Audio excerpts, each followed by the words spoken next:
Good morning. This is TCR, TroyCommunityRadio.com. I'm Clint Myers on 107.1 WTJN for David Denoyer on TCTV. It's time for the Mayor's Report, and with me this morning, Mayor Michael Beamish.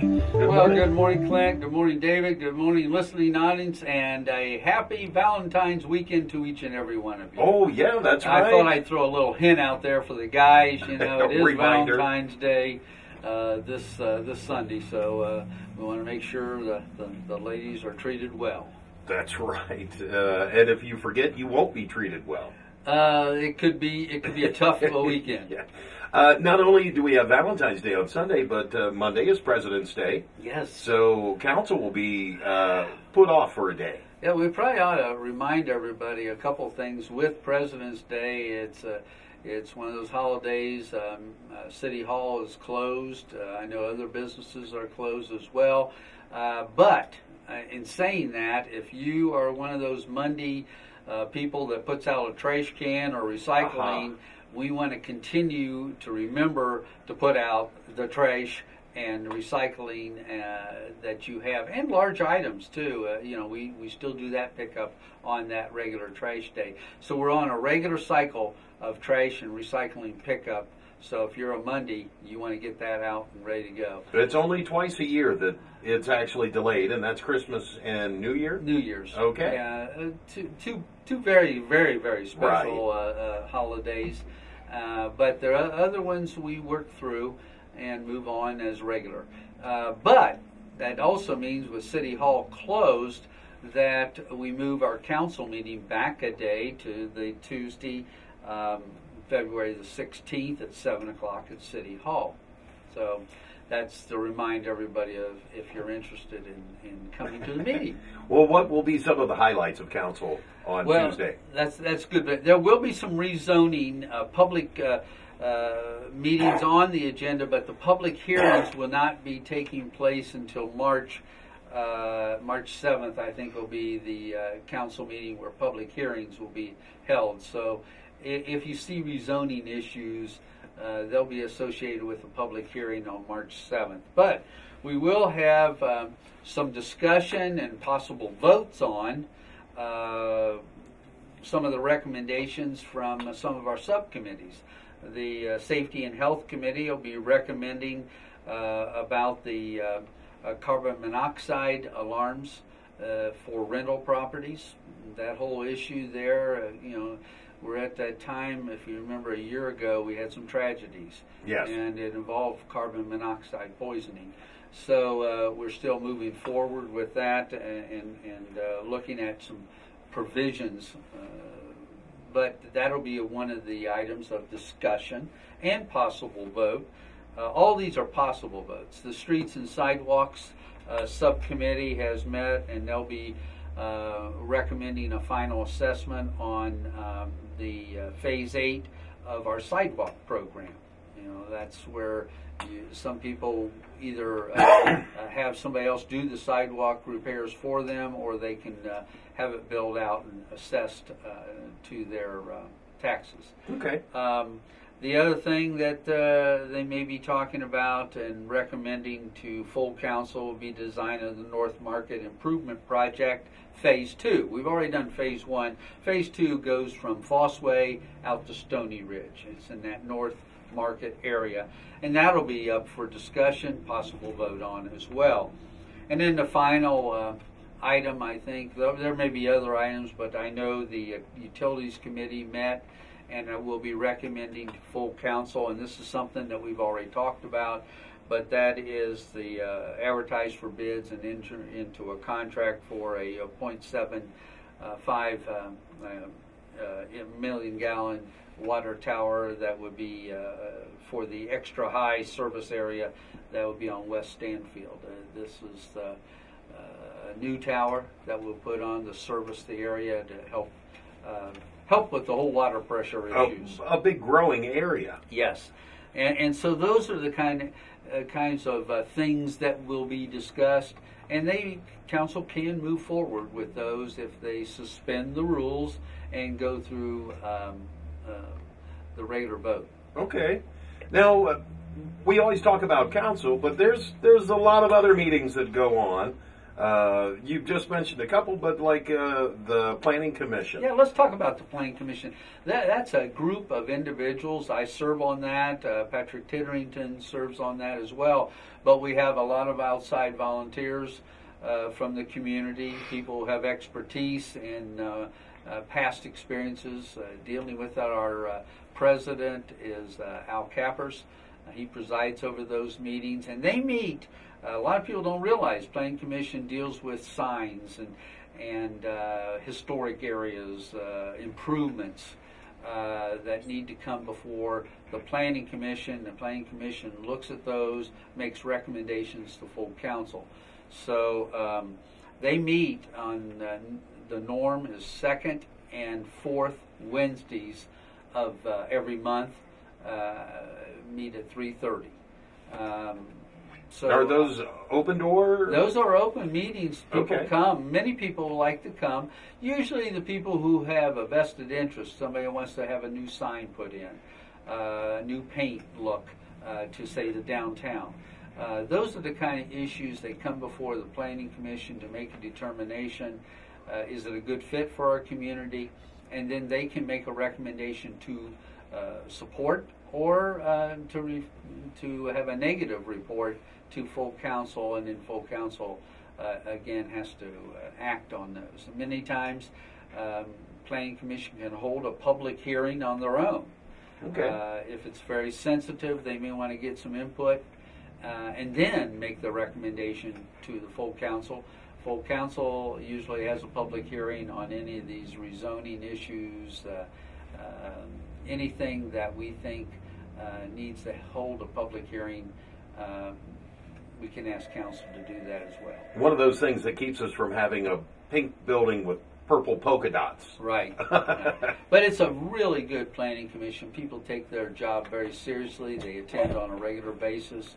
Tom Force, who's been on City Council for many, many years, is the vice chair of the Planning Commission as well. And Larry Wolke, who has been the Public Service and Safety Director, he's on the Planning Commission. Dee Mahan, everybody knows Dee, but we have a very good group on Planning Commission that really does look at issues closely for the betterment of the community.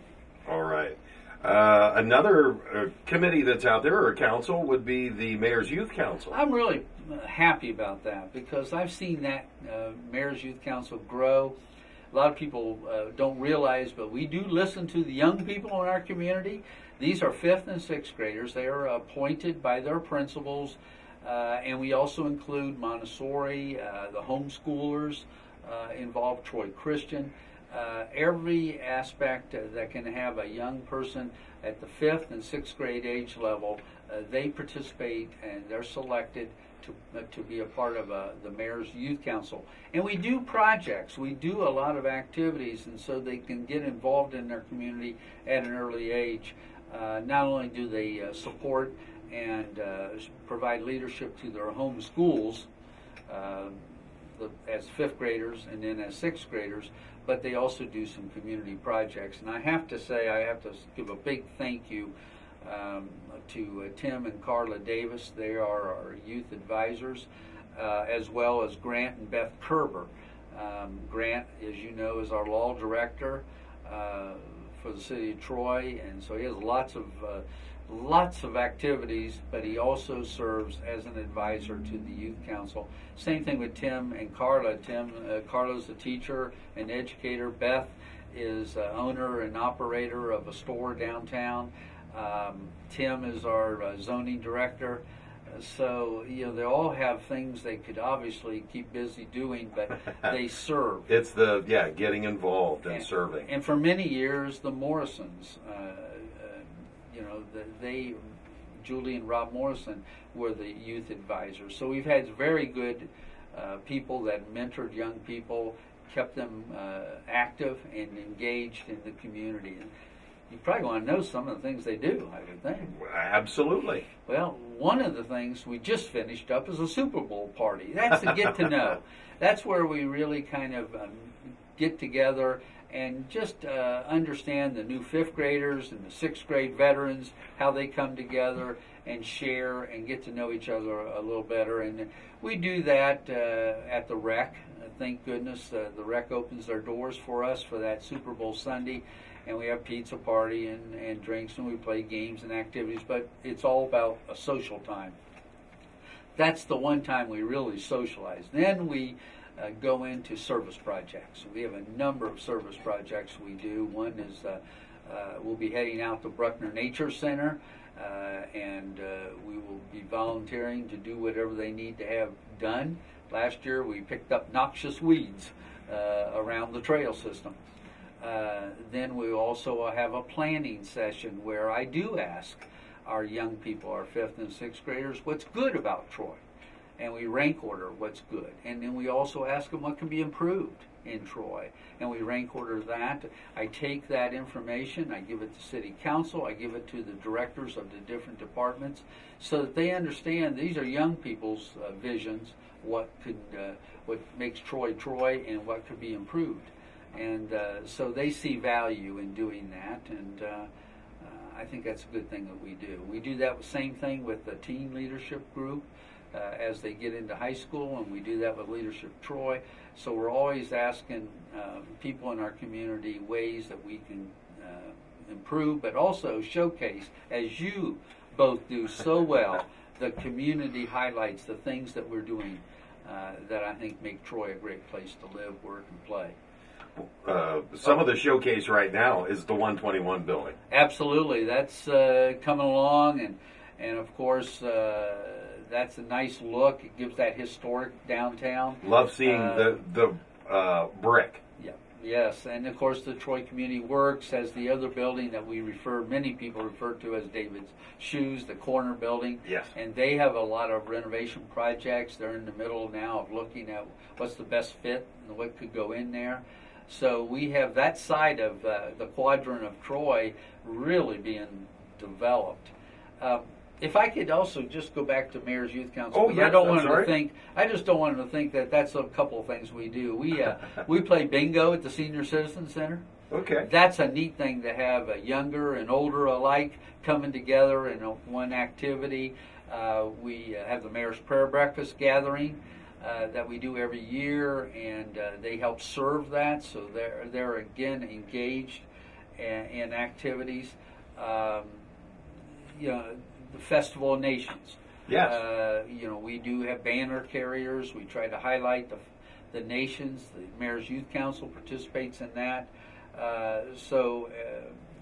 We also introduce them to council, so they get an idea to see that interaction between the city council as well as what they do as a council, Mayor's Youth Council. So those are just some of the things that we plan to do. There's other ideas that we've thought through that we'll share with the youngsters to see if that's something they want to continue to do.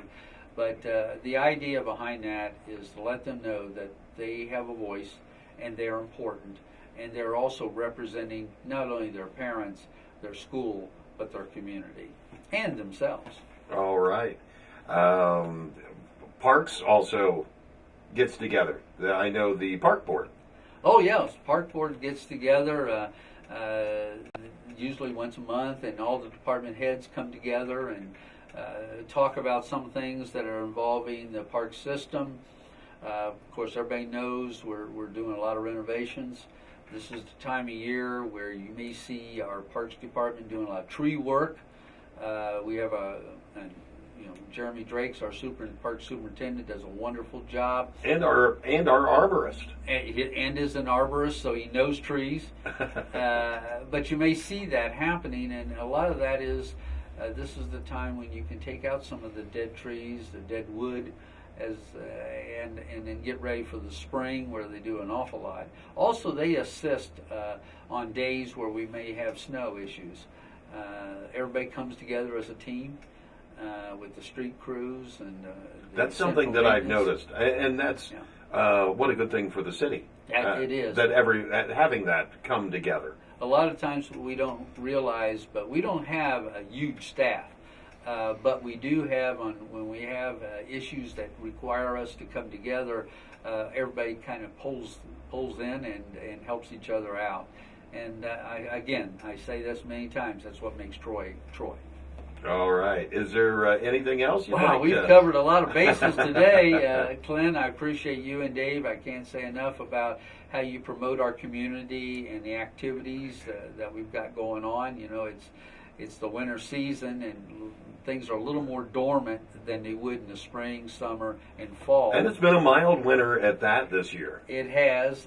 Now we got the Wear Red.